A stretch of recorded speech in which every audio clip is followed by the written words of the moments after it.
Am I the jerk for valuing my alone time every week? My husband and I have been staying with his parents for a few months to save up and buy a house. My husband, his mother, and I all work from home, which is already chaotic. I am the only one in the house who has the option to work 4 10-hour shifts to have Fridays off, which I usually do. However, my sister-in-law always comes over on Fridays with her baby, usually last minute and unannounced. This wouldn't be an issue because I love kids, but her baby screams excessively to the point where it annoys my mother-in-law and husband while they're on work calls. I feel like she expects me to hang out with her and watch her child when she's here.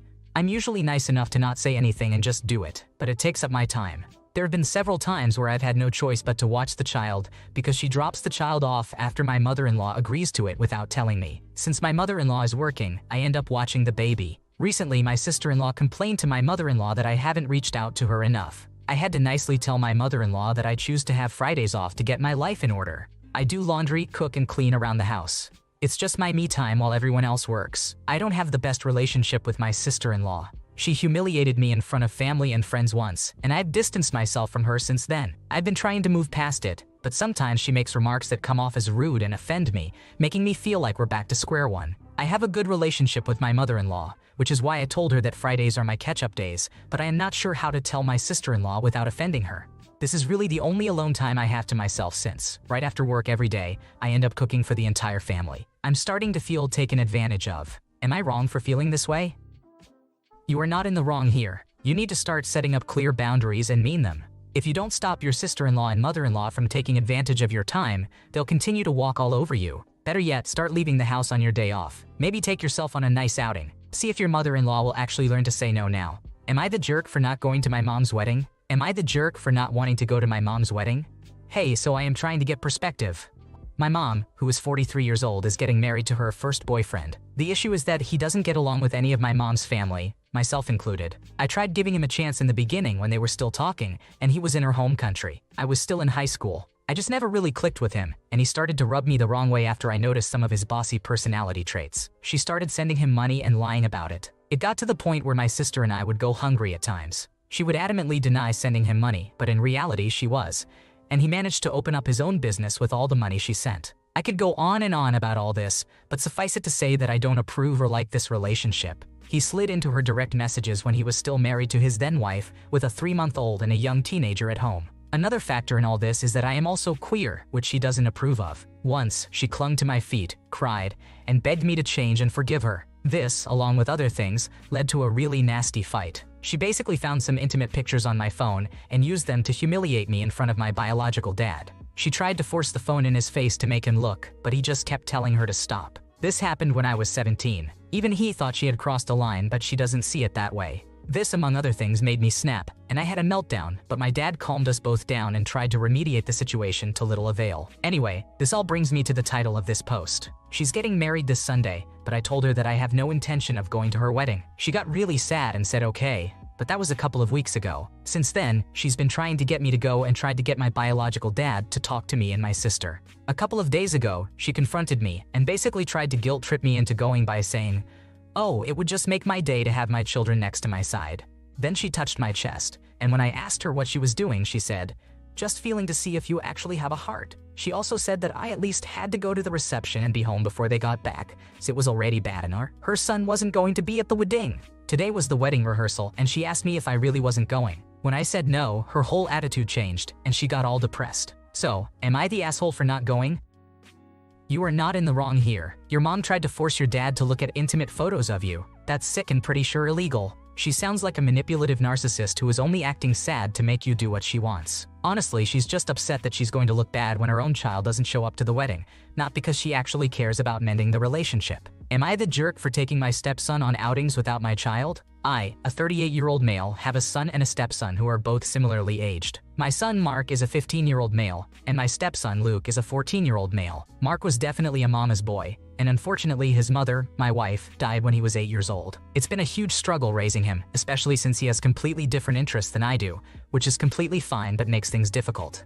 Someone who has been a great figure in his life is my sister, his Aunt May, as she is really into the same interests as Mark, and they have a great time whenever she babysits. A few years ago, I met my girlfriend, Laura, a 37-year-old female, who was a single mother since Luke's father was never in the picture. Luke and I actually really hit it off since Laura introduced me to him. He never really had any male role models since Laura only had sisters, and her father died when she was a teenager. He is also into a lot of the same stuff I'm into, which is where the conflict started to arise. I've tried a couple of times to take Mark to football matches, but he just doesn't have any interest in it, so May looked after Mark when I'd go to football games a couple of times a year. However, Luke was incredibly excited to go to games with me, as he's never been before but is a big fan. Recently, May spoke to me in private and said that Mark was incredibly jealous of Luke spending time with me alone, and asked that I not go to a Formula 1 event with him next weekend. I asked Mark if he wanted to go, but he had no interest in it. They are both really good friends, but Mark felt like I loved Luke more than him, which admittedly broke my heart. Even though he doesn't go to football with me, I still make sure to take him to things that he'd enjoy, such as West End shows and concerts of his favorite singers. I said to May that although I understand and try to speak to Mark, it would be incredibly unfair to Luke to stop taking him out and to not take him out next week when he's been excited for it for so long. May said that I needed to put my own son first and that I was damaging my relationship with him. Those words have kind of cut deep, and I was wondering, am I the asshole? You are in the wrong here, OP. Your son's mother died, and now you're emotionally abandoning him because you have discovered a mini-me in your stepson. Find things your son likes and go do them. The point is to spend time with your son doing things he enjoys, not demanding that he enjoy your activities. This is a truly sad post. Would I be the asshole if I quit just because the manager upset me? I, a 16-year-old female, am unsure if quitting my job is the right option, but I'm leaning more towards quitting. I work at a bakery as front staff. This is my first job. It has been fine so far, but because people keep quitting, we are short-staffed. I also have level 1 autism, which I think is a disability, as well as major depressive disorder and a few more minor issues. It's hard for me to understand social cues, and I get upset really easily. It has been busy at my work recently, and so everyone is stressed out. I get that, but how my manager acted is not okay. The day this incident happened was a prep day, so we were closed. My manager called me over to help her. She told me to bag some bread, and I asked her why, as I had just seen my coworker bag that type of bread, and we only needed to bag 19. She said she miscounted, but I couldn't understand what she had miscounted. The order said 19, and that's how many we needed. It was marked on a list in front of her, and she wasn't even the one who bagged the bread. If anybody miscounted, it would have been our coworker. I know that I shouldn't have asked her how she'd miscounted. I'm really bad at understanding when to shut up and what not to say. Regardless, yelling at me is unprofessional, and it upset me. I could barely hold back tears, so I bagged the bread and then went to the bathroom to cry. When I finally managed to stop crying, I came back out front. My manager noticed that I was gone and wondered where I went. I said I was in the bathroom. She didn't notice how red my eyes were, thank God, and I spent the rest of the day trying not to cry. At least 2 times after that, my coworkers made comments about me being too slow. By the end of the day, I wanted to leave as soon as possible. Unfortunately, my manager called me over to talk to her. She said that as my manager, it was her job to tell me that I work too slow. I know that I'm not the fastest, but I am gradually improving. Something that used to take me 60 minutes now takes 20. She said I need to be faster, but I'm already trying my best. On top of work, I have summer school for 4 hours every day before I go to work for 6 more hours. This is really upsetting, and I'm trying my best not to slip into a depressive episode, but it's hard not to. There is personal stuff going on in my life as well that is making me sad. I had a mental breakdown after leaving my work and cried for almost an hour. I don't know if I should quit because I like some of my coworkers, but I feel like I'm not good enough or fast enough in my coworkers' and manager's eyes. I don't want to upset them by quitting, but I don't think I can do this for much longer. I feel like my manager should have at least apologized for yelling at me and given me tips on how to speed up my work before even having that conversation with me. Would I be the bad person if I quit? P.S. Sorry for any grammatical errors. Sticking with the job could be beneficial as it becomes easier over time and helps with understanding social cues while providing a personal income. It's natural to have rough interactions, but learning to take small directions in a working environment is essential. No job is perfect. There will always be aspects you dislike, but it's a part of life. Staying a bit longer and focusing on improving efficiency can be a good learning opportunity for future roles. Am I the jerk for telling my friend's business to a love interest? I, a 23-year-old female, have known my friend, a 20-year-old female, for 2.5 years. I am not into hookups, but I have many friends who are having a hot girl summer, which I support. But this was an exception to the rule. This friend recently left a relationship she deemed right person, wrong timing, but it was toxic from the start. I kept my opinions to myself. She ended the relationship because she wanted to rekindle a hookup she was entertaining before the relationship started. I was by her side through the breakup and provided a shoulder to cry on, even picking her up from her ex's apartment at 3 a.m. after she visited post-breakup and started a bad fight. She continued to hook up with the ex while hooking up with other men. When she started to spiral and neglect her mental and physical health, I recommended she focus on herself and receive free therapy services from our college campus. She did not listen. She became a self-sabotaging, male-centered friend who would reach out if she needed to cry, but would never check on me. my relationship, my well-being, or my new job. I brushed it off, telling myself she was 3 years younger and going through a hard time, and that it would pass. One day, a longtime friend of mine, a 24-year-old male, reached out and said he was interested in her. With her permission, I gave him her contact information. He is a really sweet guy, and I thought it could be good for her to see how she should want to be treated and not used. They went on a few dates and hit it off very well, and I believe they were enjoying each other's company. However, one day she messaged me out of the blue saying she had a threesome with some guy and his brother and was going to go back for more. She also mentioned she had a few other hookups earlier that week. I was taken aback by this message as I thought she was hitting it off with my friend. He is not the type of guy to go on dates with women without intentions of seeing if it could blossom.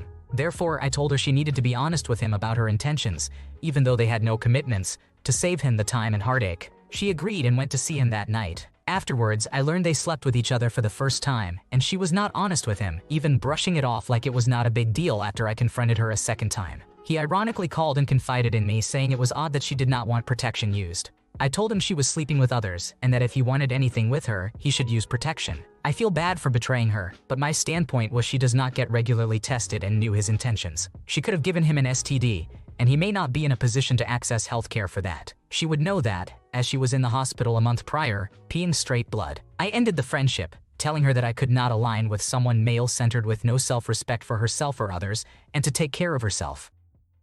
In my opinion, you have done nothing wrong here. It's really shitty not to be clear with your intentions with people. That is how hearts get broken. Also, not using protection is just irresponsible and makes her even more of an asshole. Am I the jerk? Photography is my hobby, but my partner has a sudden interest in it when we are on expensive, once-in-a-lifetime trips and hogs the camera. I am a 29-year-old female hobby photographer. I am not great, but I have a nice camera body and have been taking photos consistently for about 4 years. My main focus is my dog, but I am also a hobby birder and really love attempting to capture birds and animals especially. My boyfriend, who is a 32-year-old male, technically purchased the camera body for us as a couple to use. I did not pay for the camera body at all. It was a significant purchase, but it was several years ago, and he makes a lot of money at his job. Despite the purchase, he has never once independently used the camera. He seemingly has no interest in photography. He never has any issue with my use of the camera and typically supports my photography, except when we are on very nice vacations. For example, last year we were on a bird tour in Canada and I was super excited to photograph puffins. On the tour, out of nowhere, he demanded to use the camera. I was really upset but figured I should let him try since it is technically his camera. Of course, he does not ever use a camera or have experience, so he did not know what he was doing and did not get any good photos. I tried to ask for it back because I was so excited and we got in a fight. He wanted to keep trying to take photos and ended up using the camera during really special once-in-a-lifetime moments like when an eagle flew by extremely close to us. We are going on a big safari trip in August. In an attempt to prevent another fight, I brought up this issue preemptively. I said since I am the primary photographer and I am the one renting a very expensive telephoto lens for the trip, I should be the one taking photos. He got upset and said he does not understand why we cannot share. I really do not understand why he even wants to use the camera if he does not ever touch it normally. This is a huge trip that I planned and am the reason we are going on, and I am worried he is going to ruin it by hogging the camera. Am I the asshole for being unwilling to share, even though it is technically his camera? He's being unfair. If you have someone with good skills, you use them when it's important. It seems he wants the glory of being the star with the expensive lenses. You might get pushback even if you hire equipment on your own. Thanks for watching. When you subscribe, make sure to hit the bell to turn on notifications so you never miss a video. To finish listening to all the stories, check out the playlist in the description.